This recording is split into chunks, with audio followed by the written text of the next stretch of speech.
Losing a spouse can be one of the most challenging things to go through. Today we're going to talk about 3 things you should do if you find yourself in this situation.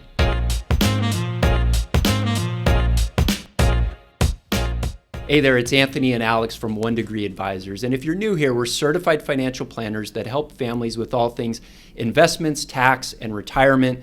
So Alex, today we're talking about losing a spouse. I mean, there really is nothing more personal than going through that situation. It can be extremely difficult, and it really impacts everything when you're talking finances, an estate plan, your retirement accounts, your taxes. Yeah, and let's be straight up here. I mean, it is very difficult, if not impossible, to pinpoint all the technicalities of what each individual person should do when their spouse passes away. Let me give you some examples. Like, should someone file Form 706 to take advantage of their deceased spouse unused estate and estate tax exemption amount? Should they move their IRA into their own IRA or treat it as a beneficiary IRA? You don't know, but we do have some generalities and things people should consider. Yeah, it reminds me of one of my good friends. He's in law enforcement, and he talked about under times of pressure and stress, you want to use broad movements because your fine motor skills go down. And it really makes me think about when we work with widows, how really focusing on the big picture, getting things in order is really important. So number one is to just get organized. Yeah, and in many cases, not always, in many cases, one spouse might be, the household CFO that takes care of everything. Right. And if you're not in that situation, first what you need to do is list out all of your assets and liabilities. So that can be things like bank accounts, investments, real estate, life insurance, loans, mortgages, etc. You want to get that on one page so you can have some clarity of mind. What is it that I'm dealing with at this point in time? The second thing there is understanding your cash flow and potentially what income may be changing. So a good example of this would be if someone has like a pension. Did that spouse's pension, did it have any like survivor's benefit on it? Sometimes it'll completely go away. Other times, the surviving spouse may receive like 50 or 75% of that pension. Another thing is Social Security, right? So how will those Social Security benefits work out? Because you may be eligible for like spousal Social Security benefits. And then the last thing here to get organized after you got your assets and liabilities, you understand your cash flow, is make sure you can locate those estate planning documents. Yeah, great. And then number 2 is get your team involved. This is something when a spouse passes away, it's a new thing. We just don't know what to do when that comes up. The biggest mistake I see a lot of widows make, especially when their spouse passes away really quickly, is they try and figure out this on their own. So they go internal and they kind of lock in. And so they try and figure it out because I got to buckle down. Something serious has happened. And the problem is that this can get complex really, really quickly.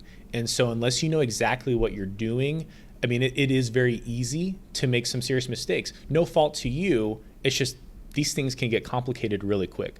So what I'd say the first step here is if you have a financial planner, like a good financial advisor, is first talk to them. If you're working with a good advisor, they're going to be comprehensive in nature. They should know about all your assets and liabilities and income sources that will be changes. And really they should be and can be the quarterback for all, the things that you need to do going forward. They may not be the expert in everything, but they really can be the quarterback to coordinate everything. The second piece here is to let your estate planning attorney know about this. It may have been years, it may be years since you've last talked to your estate planning attorney, but you do need to get back in touch to let them know, because depending on how your estate plan was written, there may need to be some updates, and some things may need to happen in a timely fashion, and you can't necessarily push it off. The last thing here is, again, letting your tax preparer know, because unfortunately, taxes impact everything in our lives, and this can impact your tax return if you're going to be filing a joint return anymore, if you need to adjust your tax withholdings, things like that. Yeah, a good financial planner can also help lead the team and coordinate things, and it takes a lot of the legwork off of you. And then number 3 is give it time. Yeah, and I've seen this happen a lot. I'll give you an example. Let's just use her name as is Sue. So what happens is when Sue's husband passed away, it's a very raw and emotional time, and she wanted to make some really big decisions, like really big decisions that were going to impact her finances. In her mind, she could justify them. When I met with her, she was like, no, this is what I want to do. Here's X, Y, and Z, Y. But from a third party perspective, sitting there, I'm like, this doesn't seem like the best idea. And so really my job and our job at One Degree was to help her basically prolong this decision-making process to help her not make any big decisions right away. Because a lot of people are going to want to do that. Sometimes they, they look for outlets in other ways, like they spend a lot of money. So the big thing there is just to give yourself grace.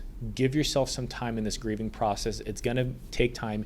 And if you can avoid it, try to avoid making any big financial decisions right away. The last thing I'll add here is really just to consider like therapy and grief sharing groups, right? This is a horrific experience. It's something that I hope I never have to experience. I know one day I probably will. But talking with other people and getting some professional help on this area can really help you recover and heal a lot quicker. The truth is there are very few things that actually need to be done right away. Yep. Giving it time, using your team, your professional team to help out makes a big difference. Absolutely. And now let us know what you think. If you've lost a spouse, what advice would you give to other widows? Please leave your thoughts in the comments down below. And if you like today's content, please like and subscribe for more. Thanks for watching.